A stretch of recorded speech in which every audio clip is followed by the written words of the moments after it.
Okay, so one thing I want to think about with Prospero, and you should be thinking about for papers and whatnot, um, is I think it's worth considering. It doesn't look like it's going to rain. Maybe I'll take a walk in the backyard a little bit.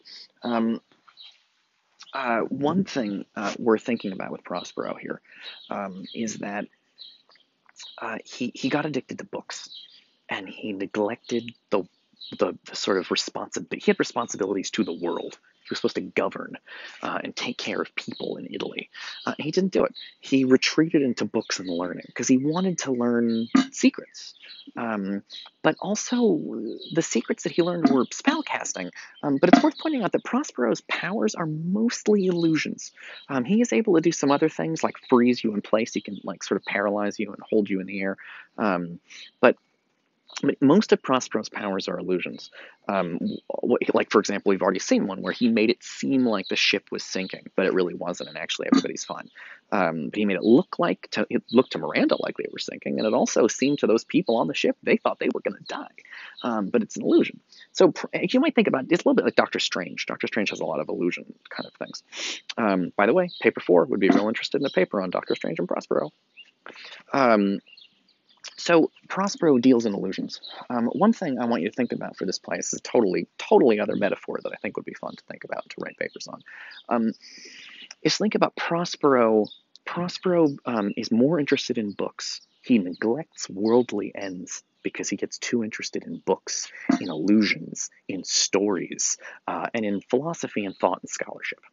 Um, and it causes him a lot of trouble because when he neglects the real world, his brother becomes evil. He's like, you know what? If my brother's going to, Antonio is his brother, and his brother says, well, shit, my brother's going to, be locked in the library all day. I'm going to take over. And so he takes over, and he gets, and they're going to kill him, Prospero and his daughter, but instead they put him on a boat and they push him out in the ocean. They're like, well, they'll die out there, and they end up finding a magic island and surviving. But one thing to think about for papers and for thinking about the story and why it's valuable is to consider that Prospero. Um, think about things that people today are addicted to: drugs, pornography, um, but even blockbuster movies. People who spend all day binge watching television shows, people who spend all day, thinking about and learning about the Marvel universe, but people who do too much porn, they watch too much porn, or they get addicted to drugs. All of these things, and I know they're very different things that I'm listing off here, but they all have something in common, which is that, like studying too much, they take you away from the world. Um, they pull you out of the world. Um, and you neglect worldly ends. You get distracted, right? You watch too much porn and you forget there are real people you should be, maybe having romantic relationships with, not sort of computer girls or boys. And with drugs, it's like, oh, this is very pleasant, but then you neglect, to pay your bills. And people can get so invested. You just find, yeah, I don't know if you ever sat on the couch and just watched TV all day, but it's like you get sucked into something and it's an illusion, and then you neglect all the things you're supposed to be doing in the world, all your responsibilities. One thing that the Tempest is about, here's another metaphor. um, there's a metaphor for addiction going on in here, the idea that addiction is something that pulls you away from the real world and puts you into a world of illusion. And that the idea that might be dangerous, that pornography, which is not a realistic depiction of human relationships, but the Marvel universe, which is not a realistic depiction of human relationships, that you can get hallucinogens, right? People get addicted to things because they want to escape the world. That's what Prospero did. He got addicted to books. He was more interested in books than in the real world, and he got addicted and he lost track of himself. And then bad things happened. So one of the things that's worth thinking about is it's a metaphor of is to think about Prospero's addiction to books and illusions as replacing his interest in the real world. And so there's a lot of papers and thoughts and ideas you may have about that metaphor, which runs all through the play, because this is who Prospero is. He's the kind of person who cares more about books than about the real world. And you might also think about Shakespeare. Shakespeare spent his entire career, he wrote 39 plays. He invented hundreds of characters. He spent, thousands and thousands of hours creating and rehearsing these plays and putting them on for people. And what did he dedicate his life to? Shakespeare dedicated his entire life to creating things that are not real. Um, and just like Prospero dedicated his entire life to illusion magic, Shakespeare dedicated his entire life to inventing people that weren't real and getting you to care about people like Desdemona, who is not a real person. She's invented for the story. And so I think it's an interesting thing to think about in terms of your papers, this idea that that people are, that illusion is a thing that distracts you from the real world. And that can be a metaphor for too much TV, too many Marvel comic books, pornography, heroin, and even study in school. I mean, right? You can study too much. I probably did. So like, it's also worth pointing out that back in Shakespeare's day, they really thought that too much fiction would damage your mind. They thought that it's sexist. They really thought it would mess up ladies' minds, and that's why they didn't want ladies being actors in plays. In Shakespeare's day, all the acting was done by men, so if you saw a woman on stage, it was like a young boy dressed up like a woman. They thought it would mess with your mind to spend all day in illusions like the kind Shakespeare creates. They thought too many plays would make you go crazy.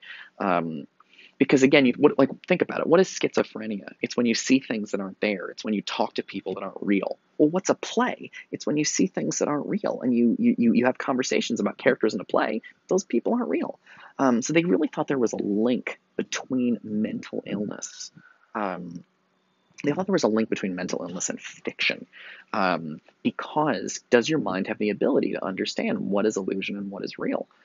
We feel more confident about it now. We're like, oh, it's okay. But even people will tell you today it's probably not super healthy to just binge watch Netflix all day. You should engage in the real world a little bit.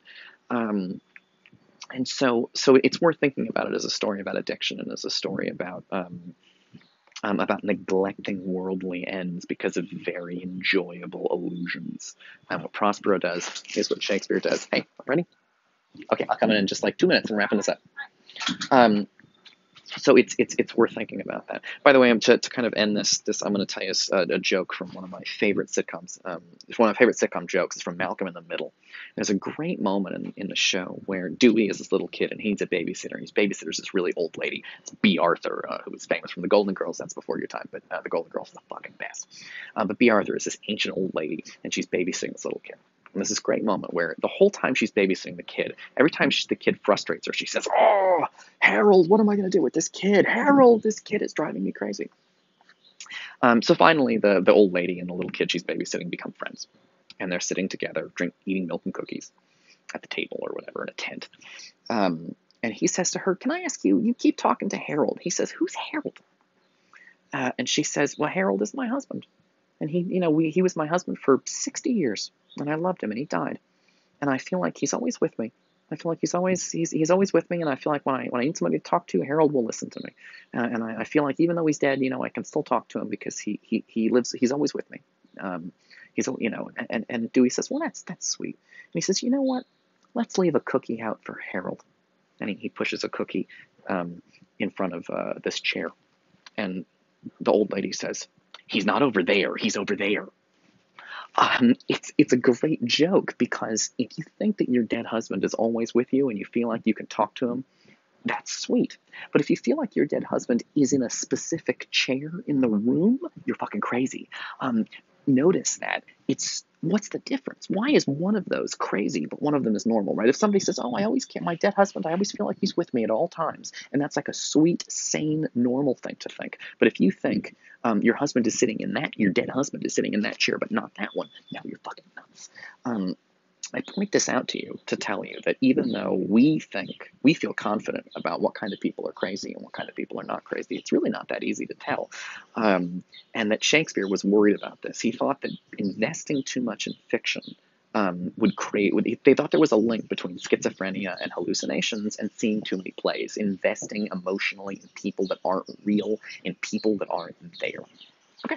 Anyway, that's the beginning of The Tempest. I hope you guys will check it out and continue to watch these videos. And please comment. I'd love to hear your thoughts on these things. Okay, cool. See you next time.